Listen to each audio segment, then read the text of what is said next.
with the Republican primary.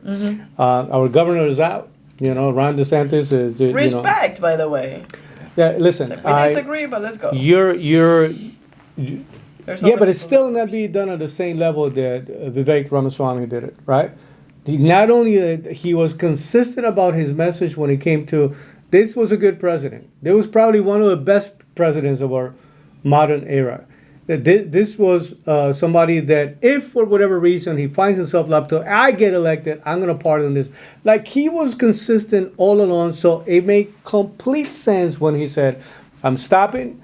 And from this point, I'm asking everybody, and I'm going to go support and campaign. Yeah, and he's out there really doing it.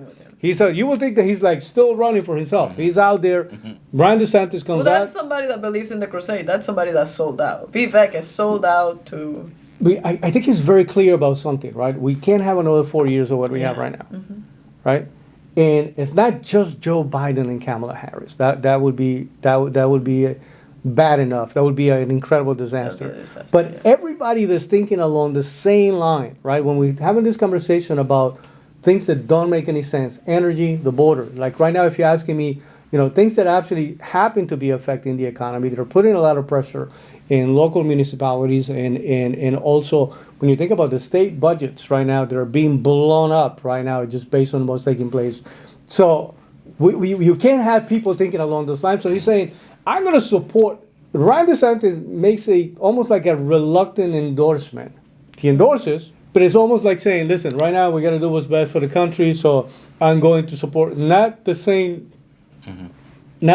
Tim Scott. You're saying he's a sore loser? Not the same. No, I don't want to say that he's a sore loser. I think that he's more mad.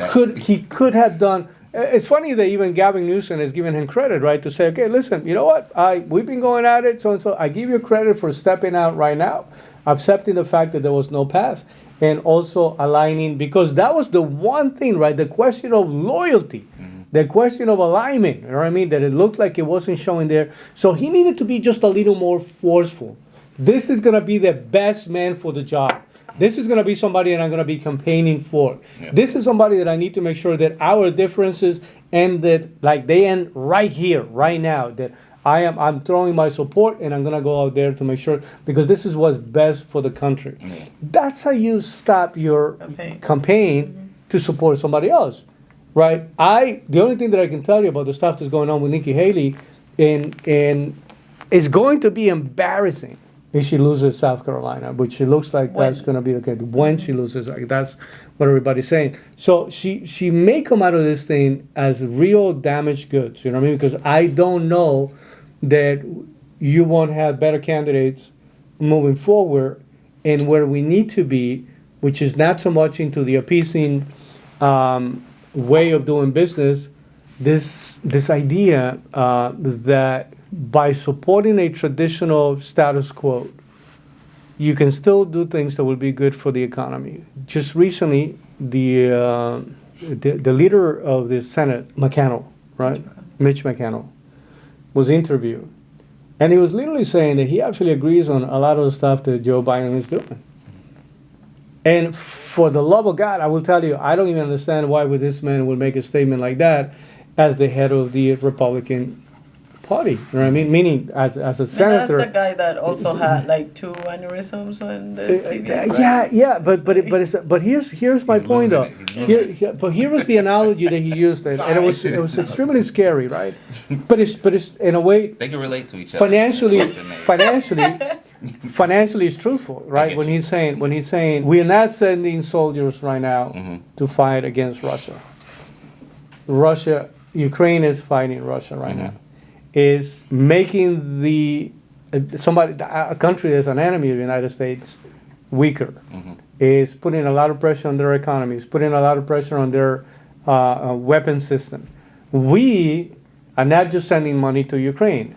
What we are doing is we are updating our weapon system, because we are sending some of the stuff that was already produced, and the money's, a big portion of the money is actually staying here. And again, this is where the military complex, comes into play, that everybody keeps talking about. Most of the money is going to places where we produce the new generation of weapons, right? and that is supposed to be good for the economy. This is when people criticize the whole trickle down economics. You know what I mean? They don't like it because you're saying we're going to funnel money out there through these entities, through the infinite banking process. And the problem with that is that, well, there's a lot of problems with the whole thing. Is that, but for me, to listen to this man and say, I absolutely agree a lot with the stuff that Joe Biden is doing, and it's good for our economy. Gas just went up like 60 cents. That's what Nikki Haley represents. Yeah. Nikki Haley represents. I think that at the end of the day, it's also a good gamble. So watch this. And here's how I'm thinking about it. At the end of the day, we know Nikki is not going to win. That's not going to happen, right? But she knows she's not going to win, and she's still going out there. But because here's why. Because I think everybody's trying to position themselves for what's next, right? So then, in my brain, here's the only thing that could maybe make sense. Go right ahead. Is if, let's say, Trump wins, but then there's a big pushback of people don't like certain things of how the country goes. But I'm still a Republican. I still believe I need to be going. So then now I got to think, okay, which Republican is the most Republican but goes against what Trump represents? That would be Nikki Haley. In her brain, in the future, I'm going to win.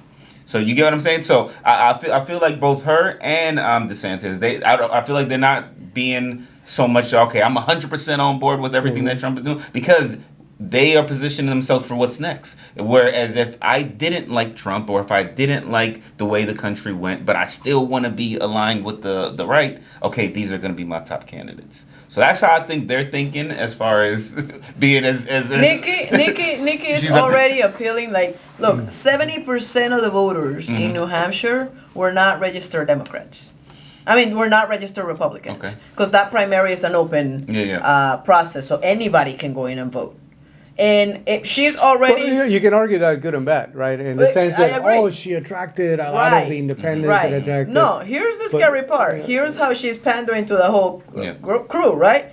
You've seen the whole I'm brown thing going on now, right? Yeah, I can't stand the fact I'm like, you're supposed to be like zero victimhood. Let's get to work. Let's do this stuff. And it's like, you're already like, I'm brown and I was bullied when I was in, like, come on, give me a freaking break. That's not what we need. But that's exactly what the left is doing. So, no, like, I agree with you that she may be looking at the at one position, but she's looking at the wrong side of the equation. Knowing what we know about Donald Trump, what you know for a fact is that she's definitely not going to have a role in that next Trump administration. If that election goes like that, the fact that she was part of the last administration, but this is not happening, because I mean, she will truly have to be exactly what I just described. Hey, I just had a Christian awakening. I realized that this is not going to be so. This is not good for the country. This is not good for the guys. The fact that she lost one of her biggest billionaire supporters, which, I don't know what percentage of the money that she was getting was coming from this guy. But the fact of the matter is that when somebody at that level is saying, listen, I don't see a path, so I'm going to stop, supporting you. And she's still going through it. And by the way, listen, it's not a bad deal. You know what I mean? You decided to put out there, no matter what's coming at you, financial issues, infidelity issues, you know what I mean? Because you know that everything is going to come out of the closet, right? And she's still going out there with a smile and dealing with people, and she's got enough money to, it's not a bad gig, you know what I mean? You're doing the little bus from here to there, the private plane from here to there, it's not a bad life, you know what I mean? It's hectic, a lot of work, but it's a good process, you know what I mean, if you like being in that environment. So I can see somebody that got into that saying, man, I don't want to be the first one quitting. You know? Like a lot of people goes into this thing just literally thinking that I got to be part of the second generation, third generation. I can't be the first one quitting this whole thing. Yeah. But how you stop your campaign really matters. No, I get it.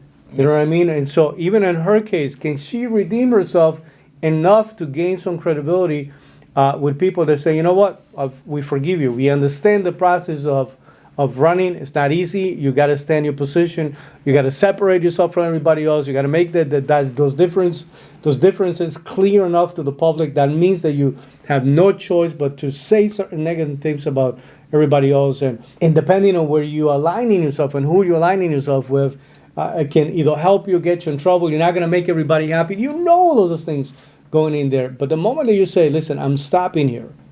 Like what happened when Vivek makes this, not only that, and it goes full force out of the whole thing, immediately everybody goes like, man, this guy can absolutely be a phenomenal vice president.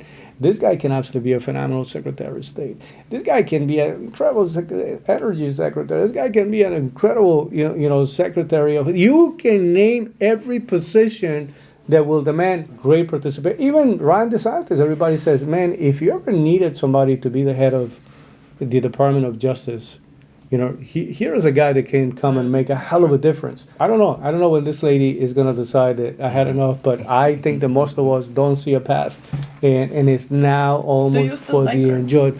I still do because, listen, guys, you know what it takes. Obviously, if we're talking about percentage on how, listen, likability is something that goes up and down. Mm-hmm. I think that what I knew of her and the things that I saw her doing got the likability level, and I wasn't too concerned about what other people were saying about her. Is that you get the chance to tell your own story about yourself, about the things that you believe, about how you and how you process certain things, and how you see other people, and that it actually is not based on what anybody else said about her. No, I get this whole idea that she was, unfaithful to her husband, and they have that means absolutely nothing to me. You know what I mean? But the fact that she can get in there in front of everybody and talk about, some of the policies that we know were actually good for the country, and criticize them because she's trying to criticize Trump. And again, I'm okay if you want to criticize Trump. This guy is trouble. He's got trouble follows him like that. Fair enough. Yeah. But once you go into the policies, like which one exactly, right? Except for what happened with COVID and the amount of money that was released out there, which was essentially I would say that's the moment where Trump lost control of his own administration. But by the way, shame on him for losing control of his own administration, right? But that's a lesson that you learn. That now you get the chance to take back with you to your next administration. You don't care what kind of pandemic is coming down. Call it X, call it monkey, whatever. You don't care what's going to come down. Nobody's going to take control of my administration. Yeah. I think that I'm looking forward to that. I mean, I just don't see any room. But with that, name a president that would have handled it differently, worse or better. Here's a scary question. Who would have done it better? Let me give you a scary question, though. What do you think would have happened if instead of being President Trump, would have been President Biden? We would still be locked up. We would still be locked up. I mean, let's face it. This right now, Trudeau, Biden, and a few other crazies out there would still be holding hands, locking arms with each other, saying, "Let's keep it shut down. Let's keep it.